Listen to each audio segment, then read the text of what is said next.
कभी आपको black money को व्हाइट मनी करने का ऑफर आया? हाँ आया है, बट मैंने डिनाई कर दिया। मैं तो ये कहती हूँ, ठीक है, अगर जो लोग ये सोच रहे हैं कि हम पॉलिटिक्स में आने के लिए ये काम कर रहे हैं, जी। ठीक है, तो लोग तो पॉलिटिक्स में रहते हुए भी काम नहीं करते हैं। अगर हम काम करते हुए पॉलिटिक्स में आ भी गए तो भी हम क्या गलत हुए? जो पॉलिटिक्स में रहते हुए भी, जो लोगों की सुविधाओं को जानते हुए भी उन तक नहीं पहुंचाए, तो कहीं ना कहीं हम उनसे तो फार बेटर है ना। एक एनजीओ क्या एक एंटरप्रेन्योरशिप है या फिर सेवा की संस्था? जो बड़े बड़े बिजनेसमैन होते हैं ब्लैक मनी को व्हाइट मनी करने के लिए वो एनजीओ खोल लेते हैं। क्या क्या डूज और क्या क्या डोंट्स हैं फॉर एनजीओ? सबसे पहले तो वही मैंने कहा कि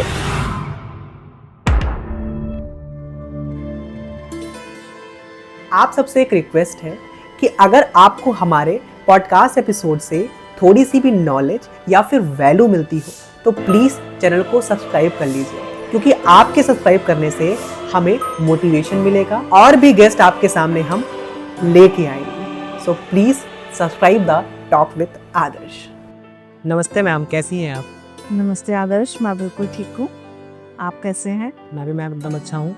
मैं सबसे पहले आपको थैंक यू सो मच बोलूँगा कि आप इतने बिजी शेड्यूल में भी आपने मुझे टाइम दिया आपने।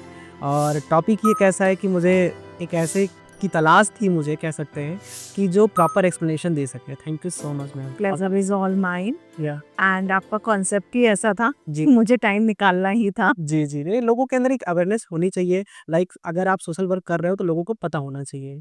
तो मैं सबसे पहला एक सवाल उठाना चाहता हूँ। आपका जैसे एनजीओ है तो मैम आज के टाइम में एक टर्म है स्टार्टअप।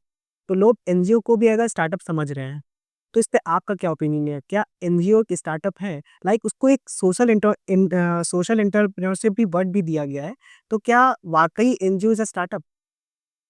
देखिए आदर्श, अगर मैं कहना चाहूँ कि ये ना लोगों के it's totally depend upon the thinking of the person. Person to person depend करता है कि वो इस चीज़ को कैसे लेते हैं।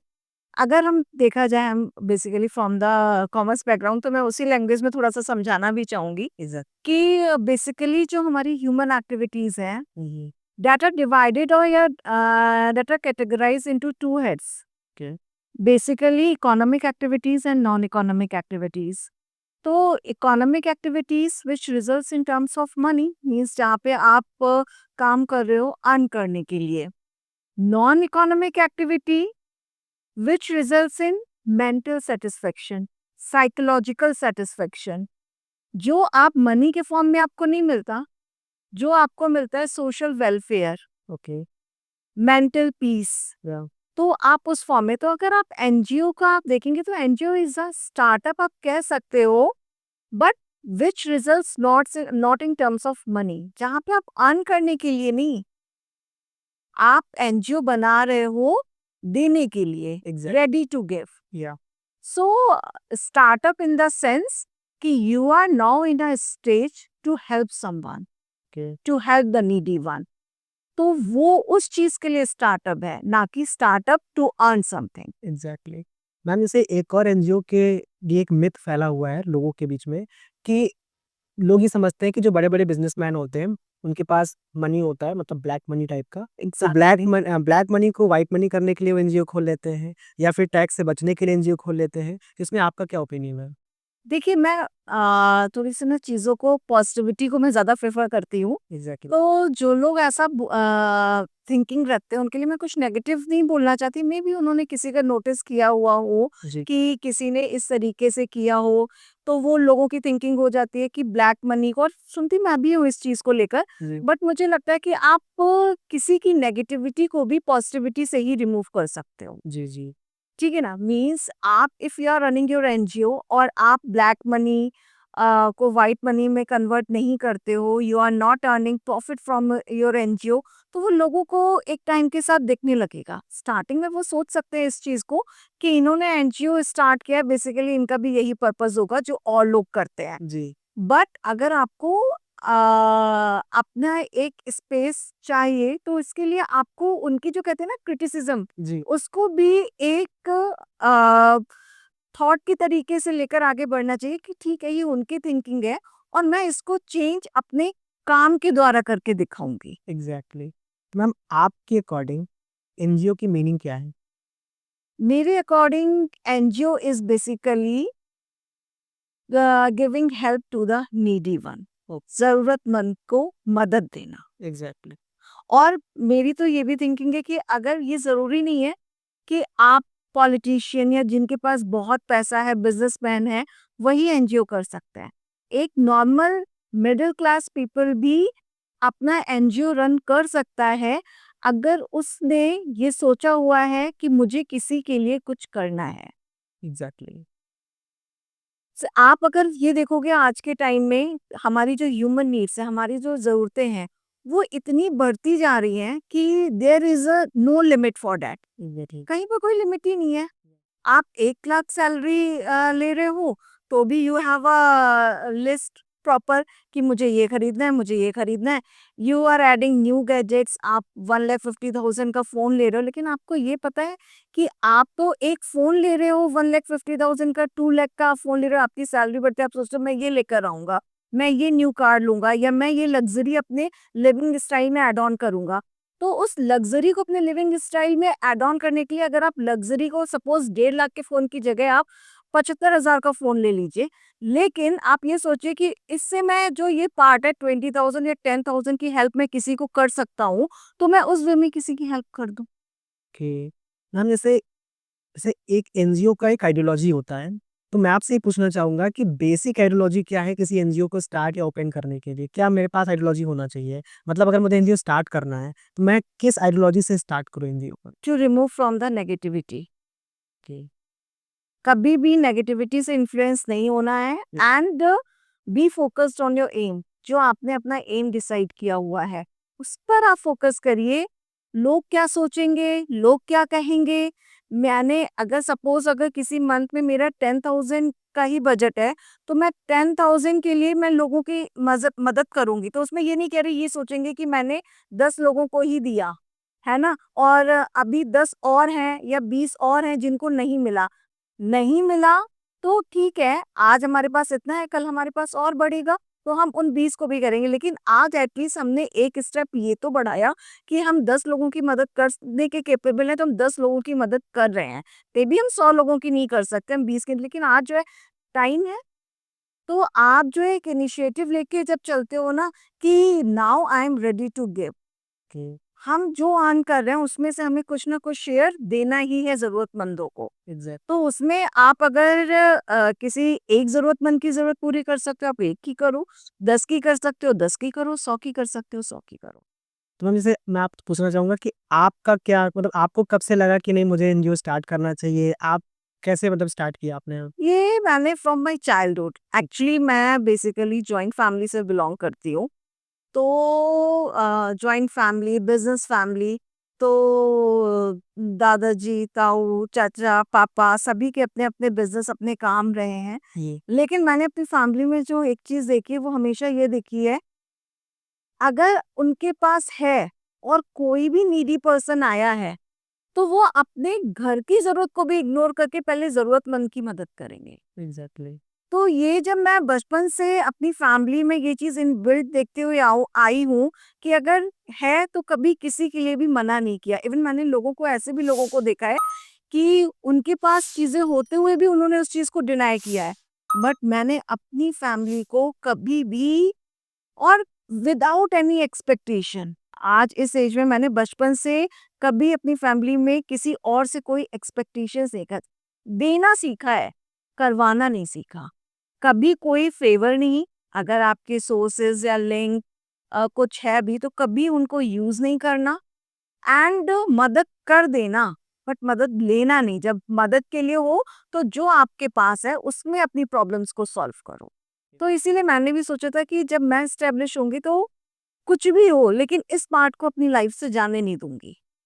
एंड ये नहीं, मैं अपनी भी आगे जो मैं अपने किड्स में भी यही चीज़ लाना चाहूँगी कि कल को मैं नहीं तो जो मैंने अपनी फैमिली से सीखा, वो मेरे किड्स भी मुझसे सीखें। मेरी डॉटर है, I have one beautiful daughter also. तो मैं चाहती हूँ कि मेरा बच्चा भी वही सीखे जो मैंने अपनी फैमिली से सीखा। ओके। और जैसे आपने एनजीओ रन आपका एनजीओ है, उसमें कॉमन चैलेंजेस आपने क्या-क्या फेस किए? उसको कैसे सॉल्व किया आपने? एक्चुअली मेरा एक ये था कि एनजीओज़ का मैंने बेसिकली देखा है कि आपका ना लोग एक डायरेक्शन में चलते हैं। सपोज़ अगर किसी का एनजीओ है वो एजुकेशन फ़ील्ड के लिए काम कर रहा है तो एजुकेशन फ़ील्ड के लिए कर रहा है। अगर कोई हेल्थ इश्यूज़ के लिए काम कर रहा है तो हेल्थ इश्यूज़ के लिए कर रहा है। गवर्नमेंट पॉलिसीज़ के लिए कर रहा है, गवर्नमेंट पॉलिसीज़ के लिए कर रहा है। और लेकिन जैसे सपोज़ मैंने जो स्टार्टअप किया तो क्योंकि आपको जब आप कोई भी एक एम लेकर चलते हो कि मुझे लोगों की मदद करनी है, तो आप उसमें ढूँढते हो। जैसे अगर आपको सपोज़ कहीं कुछ देना है तो आप एनजीओज़ वग़ैरह सर्च करते हो कि कहाँ पर एनजीओज़ हैं जहाँ पर मैं ये चीज़ें गिफ्ट कर सकूँ लोगों को या स्पेशल ओकेज़न पे आप देखते हो। एग्ज़ैक्टली। तो मैंने भी जो स्टार्टअप का सोचा कि अगर हमें सपोज़ हर मंथ अपने जो भी हम अर्न करते हैं उसमें से हमें कुछ ना कुछ शेयर करना है ज़रूरतमंदों के लिए। तो मैंने सोचा कि इससे बेटर ये है कि जहाँ पर हम लोगों को जानते हैं उस समय ये भी पता चलेगा कि एग्ज़ैक्ट नीड किसको है, क्या है? तो हमने अपने ही एरिया में स्टार्ट किया लेकिन हमने अपने एरिया में रिमोट एरियाज़ को चूज़ किया जो हमारे विलेजेस हैं, एग्ज़ैक्ट जो हमारा पैतृक गाँव है मतलब मीन्स मेरे इन-लॉज़ का। तो हमने उधर साइड का जो है ना वो हमने पहले स्टार्ट किया। अच्छा। तो हमने भी यही सोचा हुआ था कि ठीक है हम एजुकेशन को के लिए वर्क करेंगे। बट जब हमने एंटर किया उस फील्ड में तो हमें लगा एजुकेशन तो बहुत बाद में है। पहले जो बेसिक नेसेसिटीज़ हैं, या मीन्स जो आपकी मेन गवर्नमेंट पॉलिसीज़ है, जो ऑलरेडी उनका अधिकार है, बट उनको पता ही नहीं है कि गवर्नमेंट ने हमारे लिए ये सुविधा की हुई है। एग्ज़ैक्टली। लाइक सबसे बड़ा एग्जांपल जो मैंने एक नोटिस किया और जो मुझे पर्सनली फील भी बहुत हुआ हुँ। कि जैसे हमारी सरकार ने बोला कि अब गांव में ना हमारी सुलभ शौचालय का जिसमें आप देखते हैं मूवी भी बन गई है, एग्ज़ैक्ट अक्षय कुमार जी की जो मूवी आई थी। तो ये सभी को ये सब अवेयर हो गए थे कि जो सुलभ शौचालय की सुविधा है ये गवर्नमेंट ने दी हुई है। अब लोगों को जो ये खेत में जाना या खुले में शौच करना ये चीजें हम इस चीज पे बिल्कुल रोक कर देंगे। लेकिन जब मैं गाँव में गई तो मैंने देखा कि एक पर्सन जो पैरालाइज्ड है और उसके घर में ये फैसिलिटी नहीं है। ओके। इवन गवर्नमेंट ने जो हमारी सरकार ने है वो साइकिल वगैरह विकलांगों के लिए दी हुई है, लेकिन जो विकलांग है उनको मिली हुई नहीं है वो। कितने विकलांग होते हैं भाई? आप विकलांग को तो एक गांव में चाहे वो 7,000 की आबादी हो या 2,000 की हो या 15,000 की आबादी वाला क्षेत्र हो, भाई विकलांग इंसान तो पता चल जाता है ना कि हमारे गांव में 10 विकलांग हैं। वो तो पूरा डेटा रहते ही है, अदरवाइज आप सरकार की स्कीम आ रही है तो आपका काम ही ये शुरू हो जाता है कि आप ये देखो कि कौन से ऐसे जरूरतमंद लोग हैं जिनको इस सुविधा की जरूरत सही बात है, एग्ज़ैक्टली। है ना? और अगर आप वो काम नहीं कर रहे हो तो आप वहां पर रहकर भी लोगों के लिए नहीं सोच रहे। नहीं, एग्ज़ैक्टली। अगर विकलांग को साइकिल नहीं मिल रही है, सुलभ शौचालय की सुविधा उसके घर में नहीं हो रही है, तो इससे ज़्यादा और आप क्या सोच सकते हो कि उसके साथ मतलब उसको ज़रूरत है। एग्ज़ैक्टली। हम ऐसे एनजीओ को एक होता है ना, हमने एनजीओ खोल दिया, हमारी आइडियोलॉजी भी परफेक्ट है, लेकिन उसको एक ग्रोथ लेवल तक ले जाना, तो उस ग्रोथ लेवल तक ले जाने के लिए क्या-क्या पैरामीटर्स हो सकते हैं? देखिए, अगर आपको एनजीओ को ग्रोथ लेवल के लिए ले जाना है, तो सिंपल सा ये है कि आप कभी शॉर्ट टाइम के लिए मत सोचो। Okay. You have to think about the long run, क्योंकि चीजें ना धीरे धीरे स्मूथली आपका काम दिखता है। कभी आप एनजीओ में आप ये सोचो कि हमने एनजीओ में ये काम किया बट लोगों को नजर ही नहीं आ रहा है। नहीं, आप जिसके लिए कर रहे हो जरूरतमंद के लिए करने के लिए आए हो ना, जरूरतमंद उस चीज को समझ रहा है। एग्ज़ैक्ट लेकिन अगर आप ये सोचो कि नॉर्मल इंसान जो है ना वो सोचते हैं कि ये हम ये कुछ काम ही नहीं कर रहे, थोड़ा बहुत कर देते, वो नहीं, वो थोड़ा बहुत उनके लिए हो सकता है क्योंकि वो नॉर्मल पीपल है, लेकिन जो ज़रूरतमंद है उनके लिए वो थोड़ा भी बहुत बड़ी हेल्प है। तो कभी भी किसी भी हेल्प को छोटा मत समझो। या ये मत सोचो कि अगर ठीक है आप हो, आप एक नॉर्मल पर्सन हो, आप नॉर्मल पर्सन में अपना एजेंडा लेकर आए हो लोगों की हेल्प करने के लिए, तो आप अपने आप का जो कंपैरिजन है वो कोई लुकलाइट से मत करिए, ठीक है ना? किसी पॉलिटिशियन से मत करिए। Because there is a separate image of everyone. जो वहाँ का लोकल है, जो वहाँ का पॉलिटिशियन है, वो अपने अकॉर्डिंग कर रहा है। एग्जैक्टली। लेकिन आप अपने जो आपकी ह्यूमैनिटी है उसके पार्ट से आप क्या कर रहे हो? Do your own work. Criticism को मैंने पहले भी बोला कि अपने ऊपर हावी होने की जरूरत नहीं है।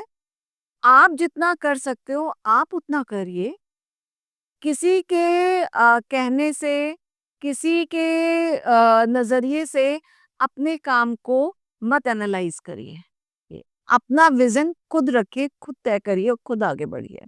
जैसे एनजीओ में एक होता है टीम वर्क, लेकिन स्टार्टिंग फेज में मैं आपसे भी जानना चाहूंगा कि आपको क्या स्टार्टिंग से टीम मिल गई थी कि आपने अकेले स्टार्ट किया था? अगर किसी को अकेले स्टार्ट करना है तो क्या क्या स्टेप्स हो सकते हैं? देखिए, जैसे मैं बताती हूँ, टीम वर्क इज मस्ट। और अगर हमने जैसे आपको बोला कि हमने तो स्टार्ट ही जो है ना अपने एरिया, अपने क्षेत्र से ही किया है, एग्जैक्ट। तो ऑब्वियस है कि जो हमारे जिनसे पारिवारिक रिलेशंस थे, जी। है ना, और आप जानते हो कि रिमोट एरियाज में ना कि जो परिवार जैसे ही माहौल होता है, हाँ।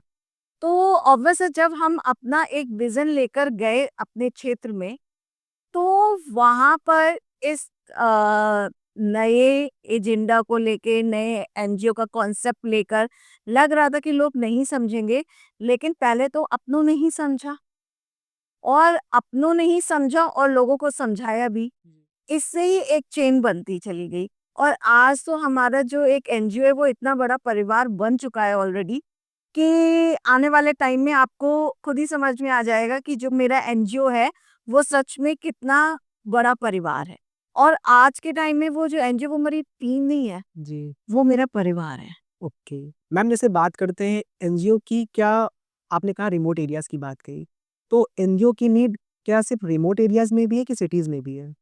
नहीं, जैसे मैंने आपसे बोला कि मेरे कॉन्सेप्ट में जब आया कि मुझे अपना एनजीओ स्टार्ट करना है, तो ये मैंने चूज किया अपना area.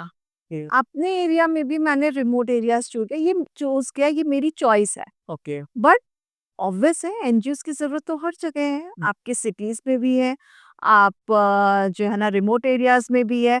It's totally your choice कि आप कहाँ से स्टार्ट करना चाहते हो। ओके मैम, जैसे आपका जो एनजीओ है, मैं थोड़ा उसके बारे में जानना चाहूँगा। हालांकि मैंने भी बहुत इसके बारे में पता किया, पढ़ा भी है ऑलरेडी।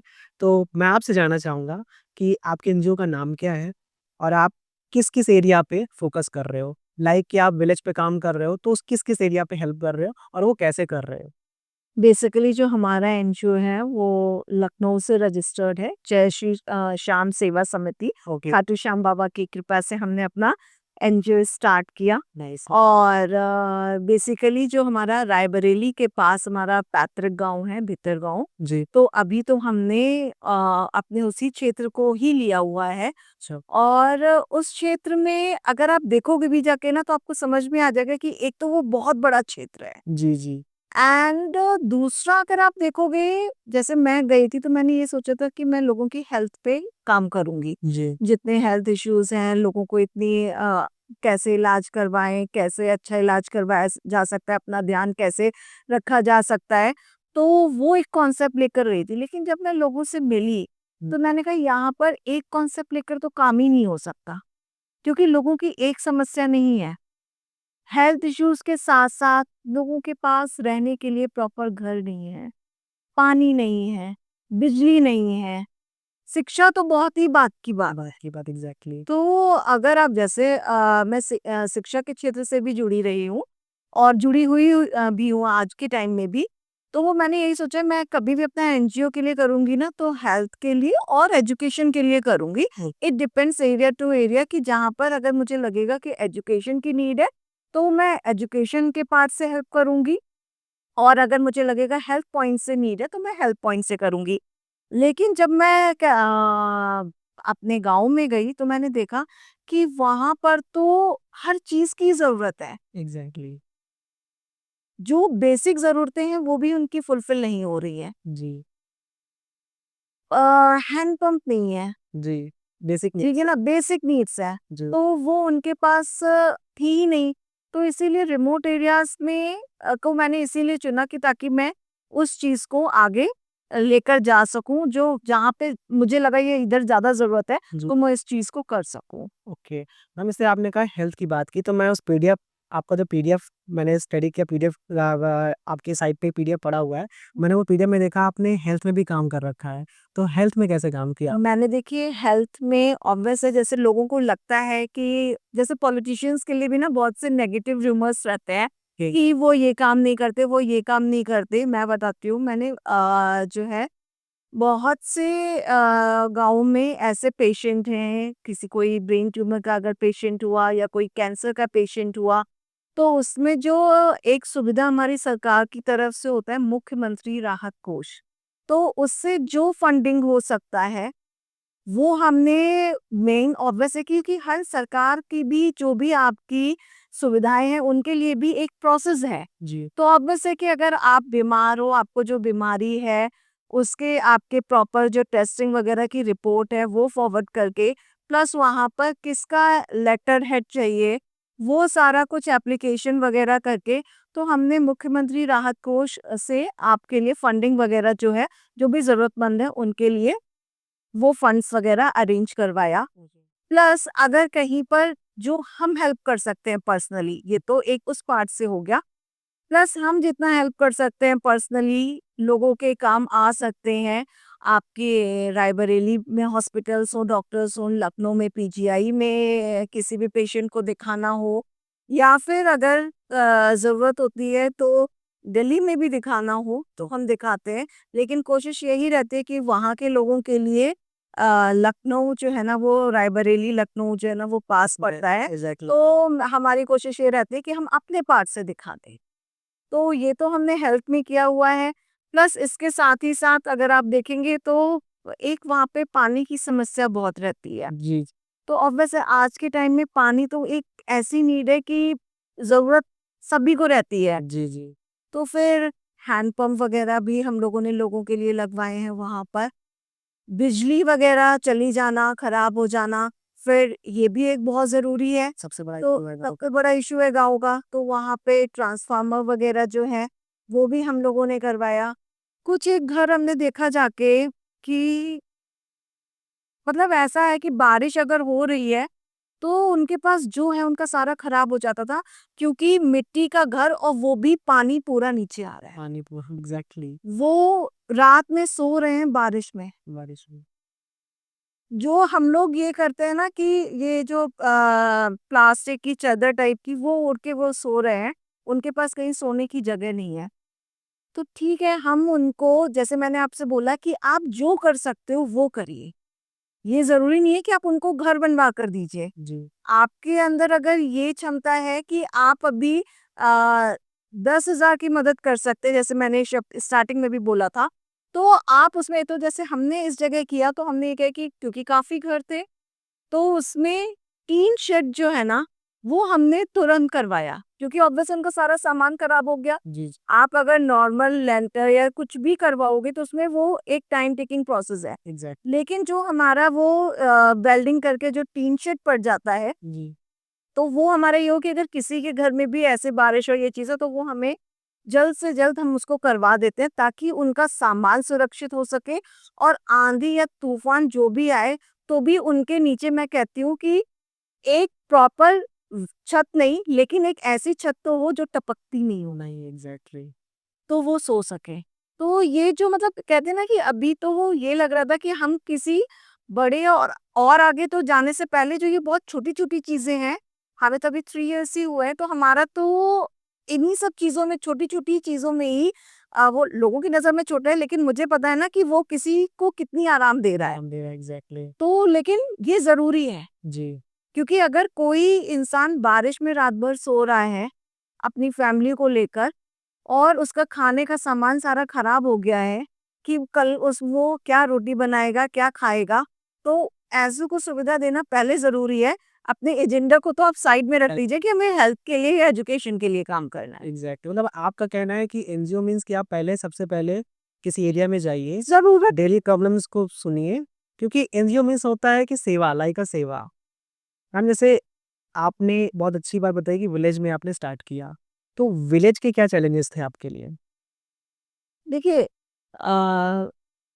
पहली बात तो ये है कि जब स्टार्टिंग में आप वहाँ पर काम करने के लिए जाते हो, तो लोग इतनी जल्दी इन्फ्लुएंस नहीं होते। लोगों को तो यही लगता है कि अरे अभी थोड़े टाइम के लिए दिखेंगे फिर चले जाएंगे। मीन्स जो मैंने आपसे बोला ना लॉन्ग रन के लिए, जी, जी। कि ये ज्यादा टाइम के लिए नहीं, अभी नया नया काम है, नया नया जोश है, बाद में जोश ठंडा हो जाएगा। एग्ज़ैक्टली, तो ये तो वहां पे आप एक पढ़े लिखे इंसान को तो समझाना एक आसान हो जाता है एग्ज़ैक्ट कि तो जैसे गांव में भी हैं जो इस चीज को समझ रहे हैं वो समझ रहे हैं, लेकिन उसमें कुछ ऐसे भी हैं कि जो कुछ तो समझने ही नहीं चाहते हैं, वो भी पढ़े लिखे हैं कुछ लोगों को तो ये भी नहीं पता एनजीओ होता क्या है। एग्ज़ैक्टली। लेकिन अब धीरे धीरे जैसे 3 साल हो रहा है तो अब उनको ये कॉन्सेप्ट अब धीरे धीरे समझ में आ रहा है कि जो समिति है उसका काम क्या होता है, और हम कोई एजेंडा लेकर नहीं आए हैं एग्ज़ैक्टली। कि हमें यहाँ से काम करना है तो इसमें हमारा आगे बेनिफिट ये है और या इसमें हमें ये लाभ होने वाला है।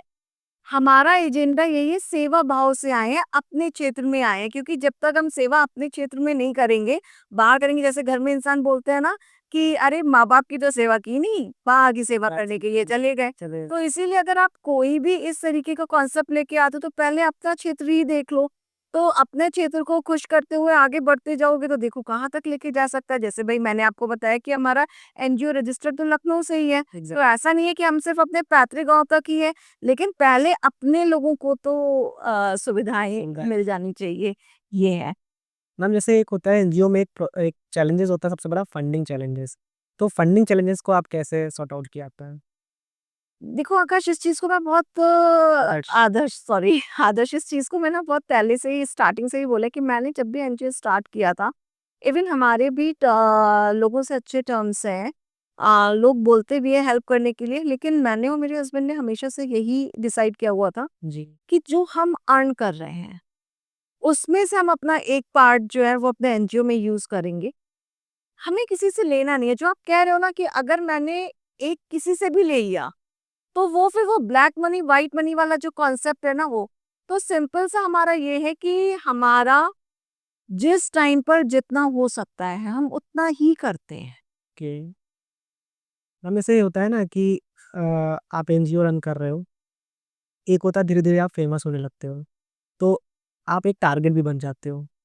तो क्या उस पे भी रिस्क होता है आपके लिए? मतलब कहने का मतलब ये है कि थोड़ा-सा मैं इसमें पॉलिटिक्स को इन्वॉल्व कर रहा हूँ कि लाइक लोग ये भी समझने लगते हैं कि ये थोड़ा क्या जो आप विलेज की बात करो, विलेज में थिंकिंग है लोगों की, आप अगर हेल्प कर रहे हो, लाइक पॉलिटिक्स कर रहे हो, तो मतलब इसको आपने कैसे फेस किया? देखो, मैंने स्टार्टिंग से ही बोला है, मेरे ऊपर ना नेगेटिविटी का कोई इम्पैक्ट आता नहीं है, मैं हमेशा पॉजिटिव ही रहती हूँ। मैं तो ये कहती हूँ ठीक है, अगर जो लोग ये सोच रहे हैं कि हम पॉलिटिक्स में आने के लिए ये काम कर रहे हैं, जी, ठीक है, तो लोग तो पॉलिटिक्स में रहते हुए भी काम नहीं करते हैं। एग्ज़ैक्टली। अगर हम काम करते हुए पॉलिटिक्स में आ भी गए, हाँ, तो भी हम क्या गलत हुए? जो पॉलिटिक्स में रहते हुए भी, जो लोगों की सुविधाओं को जानते हुए भी उन तक नहीं पहुँचाए, तो कहीं न कहीं हम उनसे तो फार बेटर है ना। जी, ठीक है ना? जी, तो पहले तो हमारा कोई ऐसा पॉलिटिक्स का एजेंडा नहीं है। जैसा जो पॉलिटिक्स का भी है, वो भी हमारा ये है कि ऑब्वियसली जब हमें गवर्नमेंट की सुविधाएँ पहुँचानी है, जी, तो हमें सोर्सेज़ और लिंक्स तो चाहिए ना। एग्ज़ैक्टली। नहीं तो लोगों को हम फंडिंग कैसे पहुँचाएँगे? और फंडिंग की जो प्रॉब्लम है, जैसे आपने बोला, मैंने आपको क्लियर किया कि जब अगर कोई है तो हम जो हमारे गवर्नमेंट ने फैसिलिटीज़ दी हुई है कि अगर कोई जेन्युइन पेशेंट है तो उसके लिए गवर्नमेंट इतना खर्चा दे देती है इलाज के लिए, तो हम वो ही करवाते हैं। तो उसमें हम क्यों इस चीज़ का वो करें क्रेडिट लें कि हम फंडिंग कर रहे हैं? नहीं भई, सरकार कर रही है। जी, लोग कहते हैं सरकार क्या काम कर रही है? सरकार काम कर रही है। आपको समझना चाहिए और देखना पड़ेगा कि सरकार क्या काम कर रही है। आपको लोग बता नहीं रहे, आपके अपने लोग ही नहीं आपको बता रहे हैं कि सरकार की क्या स्कीमें हैं, और अपने लोग ही आपको आपको सुविधा नहीं पहुँचा रहे हैं। ओके। मैम जैसे किसी के पास मतलब एक फैमिली है, मतलब वो थोड़ा फाइनेंशियल अगर वीक भी है, मतलब फाइनेंशियल इतना ग्रोथ नहीं है उसका, लेकिन फिर भी वो चाहती है मदद करना। तो आपका क्या ओपिनियन है कि वो कैसे मदद कर सकते हैं? बिल्कुल, मैंने जैसा ये बोला कि आपका अगर, जैसे सपोज़ आप भी हैं और आपको लग रहा है आपकी सैलरी 10,000 है, जी। आपको लगता है मेरे सारे खर्चे होने के बाद मेरे पास ₹1000 बचा हुआ है, ठीक है ना? हाँ, वो ₹1000 मेरा है, जी। मेरा पर्सनल है, ठीक है ना? तो ये हमारी सोच है कि ₹1000 में अगर मैंने ये सोचा कि मैं 2 टाइम रेस्टोरेंट के विज़िट करूँगी, तो मैं सोचूँ कि मैं ₹1000 में एक बार रेस्टोरेंट में जाके एक चीज़ खा लूँगा और ₹500 की मैं किसी को मदद कर देता हूँ। एग्ज़ैक्टली। मैम जैसे एक जैसे मान लीजिए मुझे एनजीओ के मतलब एनजीओ से रिलेटेड मिथ फैले हुए हैं। लेकिन मुझे एक अच्छे एनजीओ में डोनेट करना है, तो मैं कैसे इंश्योर हो सकूँ कि मैंने जो डोनेशन दिया है वो सही एनजीओ को दिया है?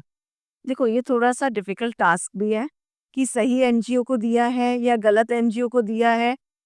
जैसे मैंने आपको बोला कि एनजीओ भी ना आजकल बहुत डेप्थ में जाकर आप उनको आइडेंटिफ़ाई कर सकते हो कि क्या हिडन है, क्या चीज़ें हैं, क्या नहीं है। तो अगर आप देखना चाहते हो कि एनजीओज़ के लिए, तो सपोज़ आप सिंपल सा सबसे पहले तो ये कि अगर आपको ये लगता है कि पॉलिटिशियंस ब्लैक मनी को व्हाइट मनी में कन्वर्ट करने के लिए एनजीओ ओपन करते हैं, तो आप पॉलिटिशियंस के एनजीओज़ में मत इन्वेस्ट करिए। ओके। अगर आपको लगता है कि आप एक मिडिल क्लास फैमिली को, तो जैसे अब हम लोग बोलते हैं कि हमने अपना एनजीओ स्टार्ट किया है, जी, जी। तो we are from the middle class only. Right. ठीक है ना? आपको क्लियर पिक्चर है, सारी चीजें हैं, तो आप इस तरीके के एनजीओ सर्च करिए जहां पर लोग प्रॉफिट अर्न के लिए नहीं, सर्विस मोटिव के लिए काम कर रहे हो। ओके। मतलब एक्चुअल मीन्स सेवा मेन भाव होनी। सेवा मेन भाव। ओके।